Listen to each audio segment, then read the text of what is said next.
اللہ تعالیٰ نے لیلۃ القدر ایک ایسی رات دی ہے مسلمانوں کو کہ اس میں ایک رات کی عبادت، خواہ وہ جہاد کی شکل میں ہو، خواہ وہ تبلیغ کی صورت میں ہو، خواہ وہ نفلی عبادت یا دعاؤں کی صورت میں ہو، یہ رات 1000 مہینوں سے بہتر ہے۔ علماء نے ایک عجیب بات کی ہے کہ اللہ نے یہ نہیں بتایا کتنی بہتر ہے، اللہ تعالیٰ نے یہ نہیں بتایا۔ ممکن ہے 1000 مہینوں سے 1000 گنا بہتر ہو، ممکن ہے 1,00,000 گنا بہتر ہو، ممکن ہے 10 لاکھ گنا بہتر ہو۔ یہ اس لیے نہیں بتایا کہ ہر ایک کے حق میں لیلۃ القدر کی فضیلت مختلف ہے، قدردان کے لیے بہت زیادہ فضیلت، ناقدروں کے لیے تھوڑی کم فضیلت۔ تو اس لیے اللہ تعالیٰ نے کوئی لگی بندی حد نہیں بیان کی، بلکہ صرف اتنا بیان کر دیا کہ لیلۃ القدر 1000 مہینوں سے بہتر ہے۔ کتنی بہتر ہے یہ تم اپنے عمل سے ثابت کر دو، تم میں کتنا اخلاص ہے، تم کتنی عبادت کرتے ہو۔ جو پوری رات عبادت کرے گا اس کے لیے بہت زیادہ بہتر ہے۔ پھر عبادت میں کتنا خشوع و خضوع ہے، کتنا اخلاص ہے، ان تمام چیزوں کا اثر پڑتا ہے۔ تو وما ادراک ما لیلۃ القدر، تمہیں کیا معلوم کہ لیلۃ القدر کیا ہے، یہ بھی اس لیے بتایا گیا تاکہ اس کی اہمیت اور زیادہ بڑھ جائے، اللہ تعالیٰ اس کی شان بیان کریں، تمہیں کیا خبر، یہ بہت بڑی چیز ہے۔ لیلۃ القدر خیر من 1000 شہر، 1000 مہینوں سے بہتر ہے۔ تنزل الملائکۃ، اب اس کے بہتر ہونے کی وجہ بیان کی جا رہی ہے کہ اس رات میں فرشتے نازل ہوتے ہیں اور روح یعنی جبریل علیہ الصلوۃ والسلام۔ قرآن مجید میں حضرت جبریل علیہ الصلوۃ والسلام کو روح کہا گیا ہے۔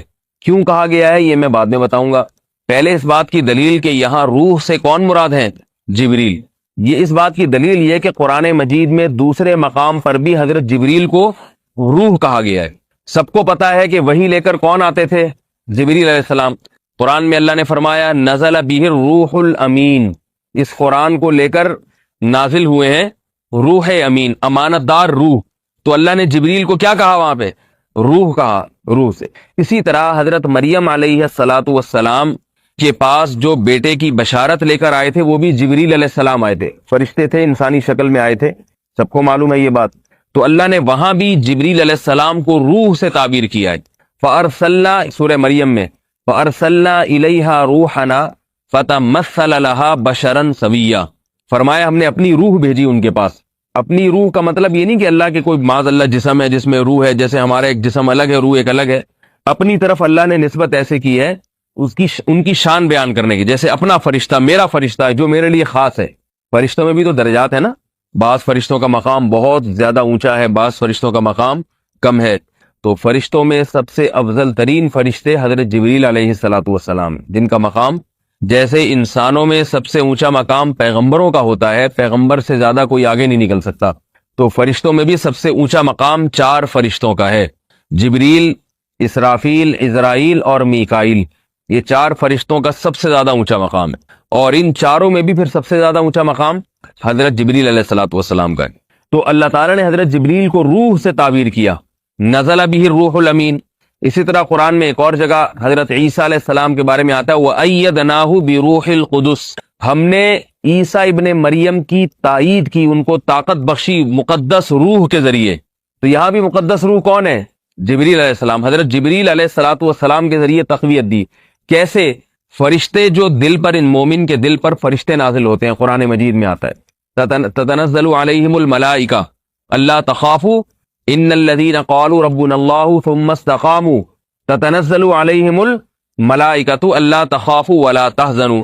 اللہ فرماتے ہیں جو لوگ یہ کہتے ہیں کہ اللہ ہمارا رب ہے اور پھر اس پر مضبوطی سے ڈٹ جاتے ہیں، جم جاتے ہیں، تو ان کے دلوں پر ہم فرشتوں کو نازل کرتے ہیں۔ فرشتے ان کے، جیسے شیطان دل میں الٹے خیالات ڈالتا ہے نا، وسوسے ڈالتا ہے نا شیطان، کیا خیال ہے شیطان دل میں الٹے خیالات ڈالتا ہے، بہکاتا ہے انسان کو، تو اسی طرح فرشتے بھی انسان کو نیک راہ دکھاتے ہیں۔ شیطان اور فرشتے یہ ایک دوسرے کی اپوزٹ ہیں، بالکل الٹ ہیں۔ شیطان انسان کا دشمن، فرشتے انسان کے دوست۔ شیطان وہی کرتا ہے غلط باتوں کی، فرشتے وہی کرتے ہیں صحیح باتوں کی۔ تو اللہ فرماتے ہیں انا جعلنا الشیاطین اولیاء للذین لا یؤمنون، کہ جو ایمان نہیں لاتے، گناہوں میں مست ہیں، ہم شیطان کو ان کا دوست بنا دیتے ہیں۔ یوحی بعضهم الی بعض زخرف القول غرورا، تو یہ کیا ہوتا ہے، شیطان ان کو الٹی باتیں سکھاتا رہتا ہے، غلط باتیں، امیدیں دلاتا رہتا ہے، یہ ابھی تو بہت لمبی عمر پڑی ہے، اور ابھی تو یہ ہوگا، ابھی تو یہ ہوگا۔ تو یہ ساری الٹی باتیں کون سکھاتا ہے، شیطان۔ کس کو سکھاتا ہے، جو آخرت پر ایمان نہیں رکھتے، اعمال میں سستی اختیار کرتے ہیں۔ اور دوسری جگہ پر آتا ہے کہ جو اعمال میں مضبوطی اختیار کرتے ہیں، ربنا اللہ کہہ دیا انہوں نے، ثم استقاموا ڈٹ گئے، یہ کام تو انہوں نے کیا۔ آگے ان کی مدد پھر اللہ کس کے ذریعے کرتے ہیں؟ فرشتوں کے ذریعے۔ کچھ تم نے کر لیا، کچھ کون کرے گا؟ فرشتے کریں گے، تمہاری مدد کریں گے۔ کیسے؟ اللہ تخافو، تمہارے دل میں یہ خیال ڈالیں گے کہ بھائی خوف نہ کرو، غم نہ کرو، خوف نہ کرو۔ اللہ تخافو ولا تحزنوا، خوف اور غم میں فرق ہے۔ خوف ہوتا ہے آئندہ آنے والی چیزوں کا، اور حزن اور غم ہوتا ہے پچھلی چیزوں کا۔ کسی کے بچے کا انتقال ہو جائے یا کوئی حادثہ ہو جائے، اسے خوف نہیں ہوگا، بلکہ کیا ہوگا؟ غم، ہائے یہ ہو گیا، ہائے یہ ہو گیا، ماضی۔ خوف ہوتا ہائے یہ نہ ہو جائے۔ خوف کسے کہتے ہیں؟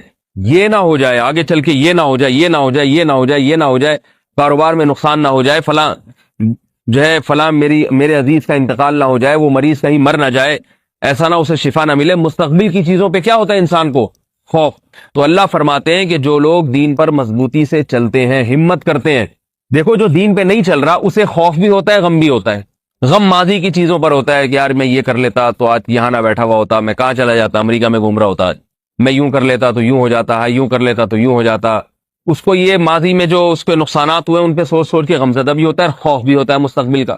خوف یہ ہوتا ہے کہ پتہ نہیں یہ میرے پاس اتنا پیسہ ہے، چوری نہ ہو جائے، میری صحت ہے، بیمار نہ ہو جاؤں، یہ نہ ہو جائے، وہ نہ ہو جائے۔ اور اس کو یہ بھی ڈر ہوتا ہے کہ دیندار بن گیا اگر میں تو خاندان معاشرہ ناراض نہ ہو جائے، منگیتر سے منگنی نہ ٹوٹ جائے، داڑھی اگر میں نے رکھ لی، وغیرہ وغیرہ۔ یہ سارے مستقبل کے خوف ہوتے ہیں، ماضی کے غم اور مستقبل کے خوف۔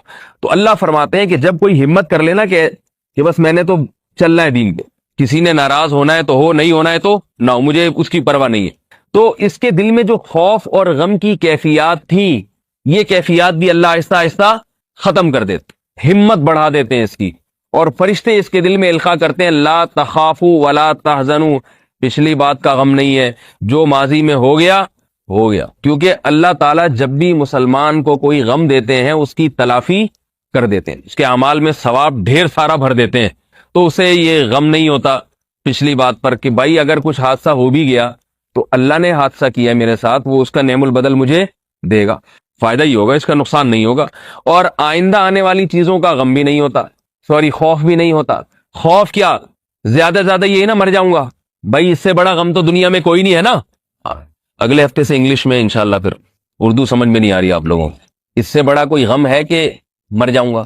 تو کہتا مر جاؤں گا تو اچھا ہے، رب سے ملاقات ہو جائے گی، ملاقات ہو جائے گی۔ من کان یرجو لقاء اللہ فإن اجل اللہ لآت، سورہ عنکبوت میں، کہ جو اللہ سے ملاقات کی امیدیں رکھتا ہے اللہ اسے تھپکی دیتے ہیں، فإن اجل اللہ لآت، اللہ سے ملاقات ہونے والی ہے، بس یہ آزمائشوں کی گھڑی ختم ہونے والی ہے، اسے تو مزے ہیں آخرت کے لیے بھی، تو اسے مستقبل کا غم نہیں ہوتا۔ کہتا ہے کیا ہو جائے گا زیادہ، جیسے وہ جادوگروں نے کہا تھا نا ان سے، فرعون نے کہا تھا کاٹ کے لٹکا دوں گا، یہ کر دوں گا، انہوں نے کہا فخذی ما انت قاض، جو کر سکتا ہے کر لے، جسے ہم اپنی زبان میں بولوں میں ٹھیک ہے، اپنی زبان بھی ایک میری اپنی لینگویج بھی ہے جو میں بڑی سنبھال کے رکھتا ہوں، ممبر پہ کوشش کرتا ہوں نہ بولوں، لیکن وہ جب تک بولو نہیں تو مزہ نہیں آتا۔ تو اسے جادوگروں نے فرعون کو بولا کہ تو نے جو کرنا ہے تو کر لے، ایسی کی تیسے، ایسی کی تیسی، تو جو کر سکتا ہے کر لے۔ کیوں؟ انما تقضی هذه الحیات الدنیا، تو جو کرے گا یہاں کرے گا نا، یہاں کیا کر سکتا ہے؟ تو ہاتھ پاؤں کاٹے گا، اس سے زیادہ تو کر بھی کیا سکتا ہے؟ زیادہ جیل میں ڈال دے گا تو جتنی عمر رہ گئی ہے اس حساب سے کیلکولیشن کر کے دیکھتے ہیں، تو اتنے سال جیل میں گزار لیں گے، اس کے بعد کیا ہے؟ جنت، شہد اور دودھ کے نہریں ہیں، اور انگور اور کھجور کے باغات ہیں۔ اگر کسی کو آپ مجھے بتاؤ کوئی یہ کہے کہ 20 سال جیل گزار لے، اس کے بعد تجھے امریکہ کا صدر بنا دیں گے، وہ کہے میں 30 سال کے لیے تیار ہوں، حالانکہ اسے پتا ہے 30 سال کے بعد جب نکلوں گا تو بوڑھا ہو چکا ہوں گا۔ تو جس کو یقین ہو جنت کا، تو اس کے لیے یہ مجاہدے، یہ قربانیاں ذرا آسان ہو جاتی ہیں۔ مشکلات تو آتی ہیں لیکن فرشتے بھی اس کو تسلی دیتے ہیں، خود اس کا اپنا ایمان بھی ہوتا ہے، اور اللہ کہتے ہیں، فرشتے کہتے ہیں لا تخافوا ولا تحزنوا، خوف نہ کرو، غم نہ کرو، وابشروا بالجنۃ التي كنتم توعدون، اور اس جنت کا تصور کر کے خوش ہو جاؤ جس کا تم سے اللہ نے وعدہ کیا ہے۔ تو یہ جنت کا تصور کر کر کے خوش بھی ہوتا رہتا ہے۔ تو یہ کام کون کرتا ہے؟ فرشتے۔ جیسے وسوسے وہمی آدمی جو ہوتا ہے نا، وہمی وضو ہی نہیں ہو رہا اس کا، اس کو ایک آدھ فرشتے کی ضرورت ہوتی ہے جو بتا دے کہ ہو رہا ہے، تو صحیح ہے، تو وہ ہمیں فون کر کر کے پریشان کرتے ہیں وضو ہی نہیں ہوتا۔ تو میں کہتا ہوں یہ میرا میٹر نہیں ہے، یہ کس کا میٹر ہے بھائی؟ فرشتے کا۔ اللہ تعالیٰ سے دعا مانگو کوئی فرشتہ تمہارے دل میں القاء کرے کہ ہو گیا وضو تمہارا۔ تو شیطان وسوسے ڈالتا ہے اور فرشتے وسوسوں کو ختم کرتے ہیں اور انسان کو حوصلہ دیتے ہیں۔ تو اب ان فرشتوں میں یہ جو لیلۃ القدر کی جو رات ہے اس میں ایسے فرشتوں کا نزول سب سے زیادہ ہوتا ہے، سب سے زیادہ. تبھی لیلۃ القدر کی رات میں سب سے زیادہ توبہ کی جاتی ہے، لیلۃ القدر کی رات میں سب سے زیادہ عبادت کی، اس میں عبادت میں دل بھی لگتا ہے. لیلۃ القدر کی رات میں اگر کوئی عبادت کرنا چاہے، عام راتوں میں اور لیلۃ القدر میں بڑا فرق ہے. لیلۃ القدر کے لیلۃ القدر ہونے کی ایک علامت بھی ہے کہ اس میں عبادت میں دل لگتا ہے، مزہ آتا ہے، ایک نورانیت محسوس ہوتی ہے انسان کو، توبہ کی توفیق ملتی ہے. اگر کوئی چاہے، نہیں چاہے گا تو پھر تو کچھ بھی نہیں ہوگا. اللہ کا تو قاعدہ یہ ہے کہ جو چاہے گا اس کے ساتھ معاملات ہوں گے، جو نہیں چاہے گا اس کے ساتھ کچھ بھی نہیں ہوگا.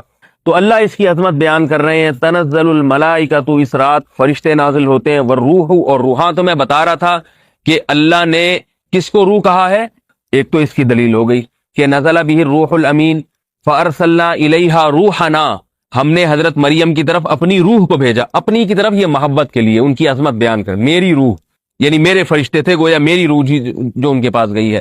اور اللہ تعالیٰ نے ایک اور مقام پر فرمایا وَأَيَّدْنَاهُ بِرُوحِ الْقُدُسِ، ہم نے مقدس روح کے ذریعے حضرت عیسیٰ علیہ الصلوۃ والسلام کی مدد کی. حدیث میں بھی آتا ہے کہ حضرت حسان جب شعر پڑھا کرتے تھے، نعتیہ کلام پڑھا کرتے تھے، تو آپ صلی اللہ علیہ وسلم فرماتے تھے کہ پڑھو وَجِبْرِيلُ مَعَكَ، جبریل تمہارے ساتھ.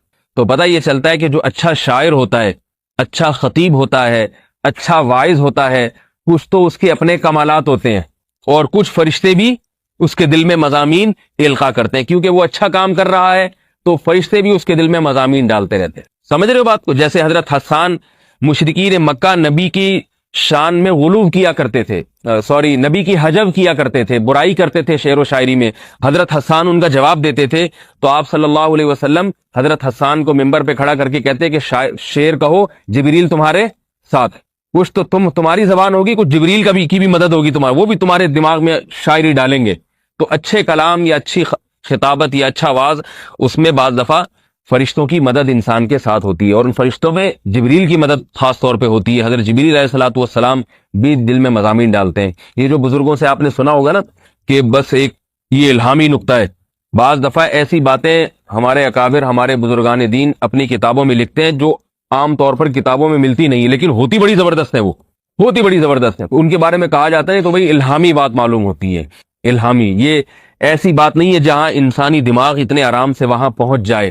میری جو کتاب ہے نا 4 شادیوں والی، میں نہیں کہہ رہا، یہ حضرت مولانا اسلم شیخوپوری صاحب جو شہید ہو گئے، انہوں نے وہ کتاب پڑھی اور اس کتاب کے شروع میں لکھا کہ اس میں بہت سی باتیں الہامی معلوم ہوتی ہیں. یہ ان کی گواہی میں دے رہا ہوں، میرا اپنا دعویٰ نہیں ہے. میرا خیال یہ کہ کوئی الہامی نہیں ہے، جو دماغ میں آئے میں نے لکھ دیا. لیکن ان کی ایک گواہی ہے، تقریر ہے، تو گواہی نقل نہ کرنا بھی خیانت ہے. تو ان کی یہ بات ہے کہ اس کے اندر جو مولانا میرے بارے میں فرمایا کہ انہوں نے جو کچھ لکھا ہے نا، ان میں بہت سی باتیں ایسی معلوم ہوتی ہیں جو ان کی تخلیق نہیں ہے یہ. اور واقعتاً جب آپ پڑھیں گے، بہت سے علماء نے پڑھا، انہوں نے کہا کہ یہ بہت عجیب باتیں ہیں، یعنی غلط نہیں ہے. استدلال کا جو طریقہ ہے قرآن اور حدیث سے، اور اس کو جو منطبق کیا گیا ہے، تو وہ کہہ رہے ہیں یہ انسانی عقل کا وہاں جانا بہت مشکل کام ہے. تو میں تو نہیں اپنے بارے میں کہہ رہا، ویسے تو کہہ دیا سب کچھ جو کہنا چاہ رہا تھا میں. آپ کہیں گے اتنا کچھ کہہ کے بھی اب کہہ رہے ہیں کہ تواضع کی کیا ضرورت ہے، تو ایک ان کی گواہی دے رہا ہوں. ٹھیک ہے. تو بعض اکابر ہوتے ہیں، ان کو ایک چیز کا الہام ہوتا ہے. حضرت موسیٰ علیہ الصلوۃ والسلام کی والدہ کے دل میں جو یہ خیال آیا تھا کہ بچے کو صندوق میں پھینک دو، ورنہ یہ خیال بھی کہاں سے آیا؟ جبریل علیہ السلام نے حضرت موسیٰ کی والدہ کے دل میں یہ بات ڈالی. ورنہ ایک ماں کا دماغ یہاں جا ہی نہیں سکتا کہ وہ اپنے بچے کی زندگی بچانے کے لیے بچے کو صندوق میں ڈال کے دریا کے حوالے کر دے. یہ ہو نہیں سکتا. وہ جھاڑیوں میں پھینکے گی، وہ کسی دور دراز علاقے میں اپنے بچے کو لے کے ہجرت کر جائے گی. یہ سارے کام تو ہوتے ہیں، مگر کسی کا دماغ اس طرف چلا جائے کہ زندگی بچانے کے لیے بچے کو صندوق میں پھینکو اور دریا کی موجوں کے حوالے کر دو، یہ بہت مشکل کام ہے. تو قرآن میں آتا ہے وَأَوْحَيْنَا إِلَىٰ أُمِّ مُوسَىٰ أَنْ أَرْضِعِيهِ فَإِذَا خِفْتِ عَلَيْهِ فَأَلْقِيهِ فِي الْيَمِّ وَلَا تَخَافِي وَلَا تَحْزَنِي، کہ ہم نے موسیٰ کے دل میں، موسیٰ کی ماں کے دل میں وحی کر دی.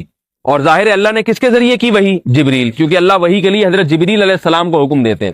تو جبریل فرشتے حضرت موسیٰ کی والدہ کے دل پہ نازل ہوئے اور ان کے دل میں یہ بات مضبوطی سے ڈال دی کہ یہ بچہ صندوق کے حوالے کر دو. اور دوسری بات یہ ڈالی اِنَّا رَادُّوهُ إِلَيْكِ وَجَاعِلُوهُ مِنَ الْمُرْسَلِينَ، کہ ہم اس بچے کو دوبارہ آپ کی گود میں پہنچائیں گے اور اس کو ہم پیغمبر بنائیں گے. حالانکہ حضرت موسیٰ کی والدہ نبی نہیں تھی، مگر اللہ نے آپ کی والدہ کے دل میں یہ الہام کیا کیوں الہام کیا؟ تاکہ ان کو تسلی ہو جائے، ورنہ ماں کے دل میں یہ خیال تو آتا ہے کہ بچے کو صندوق میں ڈال دوں، لیکن اس کو یہ تحفظات ہوتے ہیں بچہ تو مجھ سے گیا، تو پھر وہ صبر کا پیمانہ لبریز ہو جاتا ہے۔ تو اللہ فرماتے ہیں کہ ہم نے ان کے دل میں وہی ڈال دی کہ فکر نہ کرو، یہ کسی طرح سے آ جائے گا۔ حالانکہ کوئی اسباب نہیں تھے واپسی کے، لیکن حضرت موسیٰ کی ماں کو تسلی تھی کہ اللہ نے میرے دل میں مضبوطی سے یہ بات ڈالی ہے کہ یہ بچہ مجھے واپس ملے گا، تو اس کو الہام کہتے ہیں۔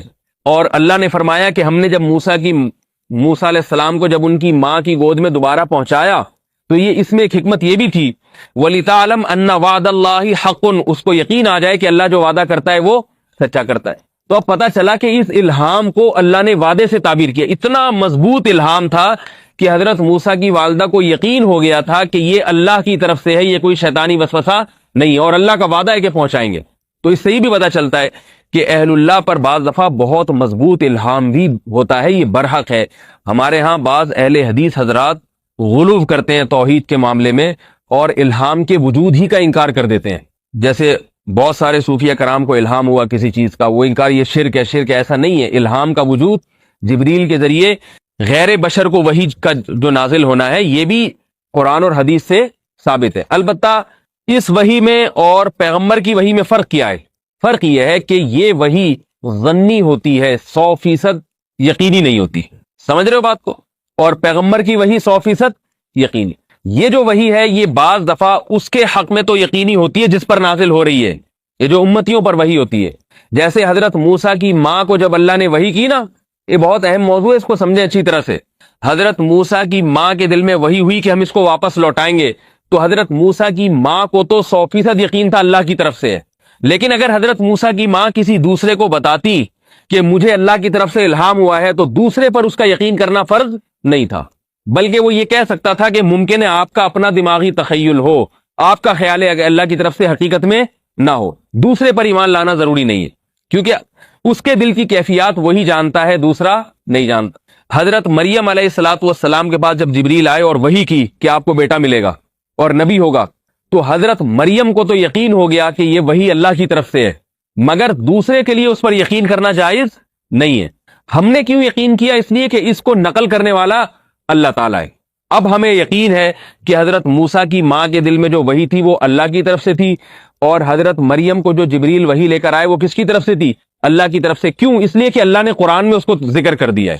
قرآن میں ذکر نہ ہوتا تو پھر ہم عیسیٰ علیہ السلام پر ایمان لاتے، ان کے معجزے اور ان کی گواہی سے ہم یقین کرتے، اس کے علاوہ ہمارے پاس یقین کا اور کوئی راستہ نہیں ہے۔ یہ میں اس لیے اتنی تفصیل بیان کر رہا ہوں کہ آج کوئی بھی شخص اٹھ کے کہہ دے کہ مجھ پر الہام ہوا ہے، جبریل وحی لے کر آئیں گے، یہ کام کرو، تو ہمیں شریعت یہ حکم نہیں دیتی کہ آپ اس کی بات پر یقین کر لو۔ آپ کو بھائی، آپ کو ممکن ہے کوئی پراٹھے آپ نے زیادہ کھا لیے ہوں، صحیح ہے نا، کوئی کھانے میں ایسی چیز کھا لی ہو جس کی وجہ سے دماغ میں گیس چڑھ گئی ہو، اس کی وجہ سے آپ کو کبھی الٹے خیالات آتے ہیں، کبھی سیدھے آنا۔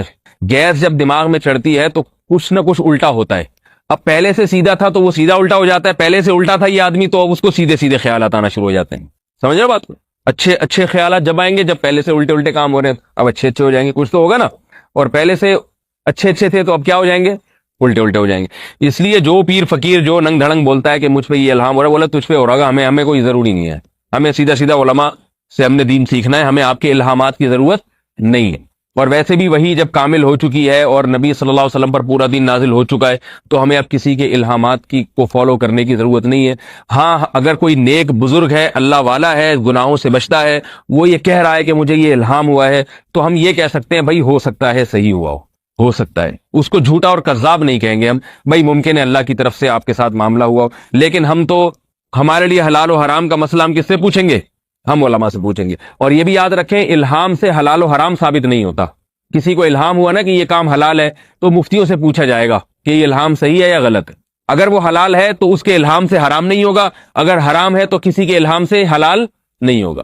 حدیث صحیح ہے ضعیف ہے، اس کے لیے فقہا نے محدثین نے قاعدے بیان کیے ہیں۔ کسی کو الہام ہو گیا کہ یہ حدیث صحیح ہے، ہمارے لیے وہ حجت نہیں ہے، ہم اسماء الرجال کی کتابیں دیکھیں گے تو الہام سے کوئی شرعی مسئلہ ثابت قطعاً نہیں ہوتا۔ سمجھ رہے ہو بات کو؟ یہ پوری بحث تھی الہام سے کے بارے میں. لیکن بہرحال اللہ کی طرف سے الہام اپنے بندوں پر ہوتا ہے. تسلی کے حلال و حرام تو نہیں تبدیل ہو سکتا، لیکن اس کے علاوہ الہامات اللہ کی طرف سے اپنے نیک بندوں پر ہوتے رہتے ہیں. جیسے قرآن میں ذکر کیا، تسلیاں ملتی رہتی ہیں، بس جنت آنے والی. بہت سے نیک لوگ ایسے ہیں جنہیں موت کی خبر پہلے ہو جاتی ہے. ایسے بہت سارے اکابر کے واقعات ہیں کہ موت کی خبر پہلے ہو جاتی ہے، وہ تیار. ہم نے اکثر بزرگوں کے بارے میں سنا ہے کہ موت سے پہلے وہ عبادت کرتے ہیں. ہمارے حضرت مفتی رشید احمد صاحب رحمہ اللہ تعالیٰ بہت زیادہ بیمار ہو گئے تھے، تو ہوش حواس بھی ختم ہو گئے تھے. دماغ جو ہے نا وہ ہوش میں نہیں تھا، پہچانتے نہیں تھے کسی کو. تو بالکل عبادت چھوٹ گئی تھی ان سے. ظاہر ہے مکلف ہی نہیں ہے عبادت کے جب دماغ ہی کام نہیں کر رہا. حضرت کا آخری عمر میں یہ حال ہو گیا تھا، کمزوری کی وجہ سے پہچاننا چھوڑ دیا تھا حضرت نے، دماغ بالکل کام کرنا ختم ہو گیا تھا. لیکن جس دن انتقال ہوا ہے نا، اس دن رات کو طبیعت صحیح ہو گئی تھی حضرت کی. طبیعت بھی صحیح ہو گئی، تلاوت بھی کی، بہت زیادہ تلاوت کی رات. تو سب خوش ہو گئے کہ اب الحمدللہ صحت ٹھیک ہو رہی ہے. اگلے ہی دن صبح کو انتقال ہو گیا. تو وہاں ایک جو صاحب موجود تھے، انہوں نے بتایا کہ میں نے 2-3 بزرگوں کے نام لیے، ان کے ساتھ بھی ایسا ہی ہوا کہ بالکل موت سے تھوڑی دیر پہلے بالکل صحیح ہو جاتے ہیں، اور جو ہے اللہ تعالیٰ ان کو عبادت کی توفیق دے دیتا ہے. تو ان کو کچھ الہام ہو جاتا ہوگا اللہ کی طرف سے کہ بھئی موت کا وقت آنے والا ہے، تو اللہ کی طرف طبیعت زیادہ مائل ہو جاتی ہے. تو یہ الہامات کا سلسلہ نیک لوگوں کے ساتھ بھی ہوتا ہے. الہام خواب میں بھی ہوتا ہے، اچھے خواب. حدیث میں آتا ہے رسول اللہ صلی اللہ علیہ وسلم نے ارشاد فرمایا کہ لم یبقى من النبوۃ الا المبشرات، نبوت ختم ہو گئی، مبشرات باقی ہیں، خوشخبریاں باقی ہیں. صحابہ نے پوچھا یا رسول اللہ وہ خوشخبریاں کیا ہیں؟ فرمایا الرؤیا الصالحہ، اچھے خواب. جو لوگ دین کے لیے مجاہدہ کرتے ہیں، دین پہ چلتے ہیں، تو ظاہر ہے معاشرہ ان کی مخالفت کرتا ہے، ہر طرح سے ان کی مخالفت ہوتی ہے، سبھی مخالف ہیں، تو اللہ خواب ان کو اچھے اچھے دکھا دیتے ہیں. تسلیاں مل جاتی ہیں ان کو خواب میں کہ بھئی لوگ تو تمہارے پیچھے پڑے ہوئے ہیں، لوگ تو تمہیں دین پہ چلنے نہیں دے رہے، لیکن اللہ خواب میں ایسی چیزیں ان کو دکھا دیتے ہیں جس سے ان کو تسلی ہو جاتی ہے. اچھا خواب، جنت میں چلتے ہوئے نظر آ جائیں گے، اور کوئی بزرگ کی زیارت ہو جائے گی جو ان کو تھپکی دیں گے، ماشاءاللہ بھائی بہت اچھا کام کر رہے ہو، ڈٹے رہنا اس پہ. صحیح ہے نا؟ ایک صاحب تھے ہمارے حضرت کے بیانات میں آتے تھے، چھوٹی چھوٹی داڑھی تھی ان کی. انہیں اس پر بڑا اشکال ہوتا تھا کہ حضرت داڑھی پر بیانات بہت زیادہ کرتے ہیں ہمارے حضرت کہ داڑھی رکھو داڑھی رکھو. وہ رکھتے نہیں تھے. تو ڈاکٹر تھے، میرے سے ان کا تعلق تھا، میرا ان سے نہیں، ان کا مجھ سے تعلق. ڈاکٹر سے کسی کا تعلق ہونا تو اچھی بات نہیں ہے نا، اس کا مطلب وہ مریض ہے. تو ان کا مجھ سے بڑا گہرا تعلق تھا. ایک دن کیا ہوا، انہوں نے بتایا کہ میں نے داڑھی رکھ لی ہے. میں نے کہا کیسے بھائی؟ کہہ رہے مجھے رات رسول اللہ صلی اللہ علیہ وسلم خواب میں آئے، انہوں نے کہا کہ داڑھی رکھو. تو بس میں نے کہا اب تو حجت تام ہو گئی، خواب میں خود نبی نے آ کے کہہ دیا ہے. تو اب کیا ہے کہ باقی اعمال اچھے ہیں، ایک برائی رہ گئی. علماء سے محبت بہت کرتے تھے، اور اس لیے محبت کرتے تھے، کہتے تھے میرے والد صاحب جب میں چھوٹا تھا نا، مجھے علماء کی مجالس میں لے کے جاتے تھے صرف زیارت کرنے کے لیے بزرگوں کی، علماء کی. تو اس کی وجہ سے میرے دل میں علماء کی محبت پیدا ہو گئی. تو ہمارے حضرت کی بھی صرف زیارت کرنے آتے تھے. تو یہ محبت اور یہ بہت ساری چیزیں اچھی اچھی، غربا کا علاج فری میں کیا کرتے تھے. وہ دیکھتے تھے نا کہ یہ آدمی ذرا غریب ہے تو پیسے نہیں لیتے تھے اس سے، حالانکہ ENT اسپیشلسٹ تھے. وہ بہت بھاری بھرکم فیس تھی، لیکن علماء سے، طلبہ سے، مدارس کے اور غربا مساکین سے فیس نہیں لیتے تھے. تو اچھے اچھے اعمال تھے. ایک برائی رہ گئی نا، ایک برائی رہ گئی، وہ نہیں چھوٹ رہی. تو وہی بات ہے کہ کچھ آپ کر لیں، کچھ کیا کروا دیتا ہے اللہ تعالیٰ خود کروا دیتا ہے. خواب میں آ کے نبی صلی اللہ علیہ وسلم کی زیارت ہوئی، تو ہمارے حضرت کو انہوں نے فرمایا، میں نے بتایا حضرت انہوں نے داڑھی رکھ لی اور بتایا کہ مجھے نبی خواب میں آیا. حضرت حیران ہوئے، فرمایا کہ جاگتی حالت میں جو نبی نے داڑھی کی تلقین کی ہے وہ تو آپ کی سمجھ میں آئی نہیں. صحیح ہے نا؟ جو حدیثوں میں، چلو خواب میں ہی سمجھ میں آ گئی آپ. یعنی خواب پر زیادہ یقین ہے، اور جو اللہ کے نبی کی حدیث کی کتابیں ہمارے ساتھ موجود ہیں ان کو پر یقین نہیں. لیکن بہرحال اللہ کی مدد ہوئی ان کے ساتھ. تو اس طرح سے الہام ہو جاتے ہیں، لیکن ان الہامات سے انسان کو اترانا نہیں چاہیے. اپنے اعمال، بعض دفعہ اچھا خواب آ جاتا ہے اور انسان اپنی برے اعمال بھول جاتا ہے، الٹے الٹے کام کر رہا ہے، لیکن خواب میں جنت میں ٹہلتا ہوا نظر آ گیا. تو اب پھر صبح اٹھ کے کہتا ہے یار میں تو اتنے الٹے کام کر کے بھی اگر جنت میں ہی جانا ہے تو 2-4 اور الٹے صحیح، جو 2-4 سیدھے ہو رہے تھے نا وہ بھی. تو خوابوں کی وجہ سے دھوکہ بھی ہو جاتا ہے انسان کو. سب سے پہلا ہے انسان کے اعمال، خواب دوسرے نمبر کی چیز ہے. علماء کہتے ہیں کہ اگر ایک آدمی کے اعمال 100% درست ہیں، گناہوں سے بچنے کی توفیق ملتی ہے، اور اگر کبھی گناہ ہوتا ہے تو توبہ کی توفیق مل جاتی ہے. اس کو خواب آیا کہ جہنم کی آگ میں جل رہا ہے، پریشان نہ ہو، کیونکہ اصل کیا ہے؟ پہلے اعمال ہیں. اور ایک آدمی کبیرہ گناہ میں مبتلا ہے، اسے خواب آیا کہ جنت الفردوس میں ٹہل رہا ہے، خوش فہمی میں مبتلا ہونے کی ضرورت نہیں ہے، کیونکہ کبائر پر قرآن نے وعدہ کیا ہے جہنم کی آگ کا. تو اس لیے پہلے اعمال کو ترجیح دی جائے، خواب دوسرے نمبر پہ. ہم کیا کرتے ہیں؟ خواب پہلے، اعمال بعد میں. الہام پہلے، قرآن حدیث بعد میں، یہ غلط ہے، یہ گمراہی۔ الہام کی نفی بھی نہیں ہے، خوابوں کی بالکل نفی بھی نہیں ہے، اور خوابوں کو اتنا بڑھانا بھی نہیں ہے کہ آپ قرآن حدیث پہ آگے خوابوں کو آگے لے آئیں۔ یہ اعتدال کا راستہ ہے الہام اور خواب کے بارے میں جو شریعت نے ہمیں بتایا۔ ٹھیک ہے، یہ وقت تھوڑا رہ گیا، میں جلدی سے اس کو مکمل کر دوں۔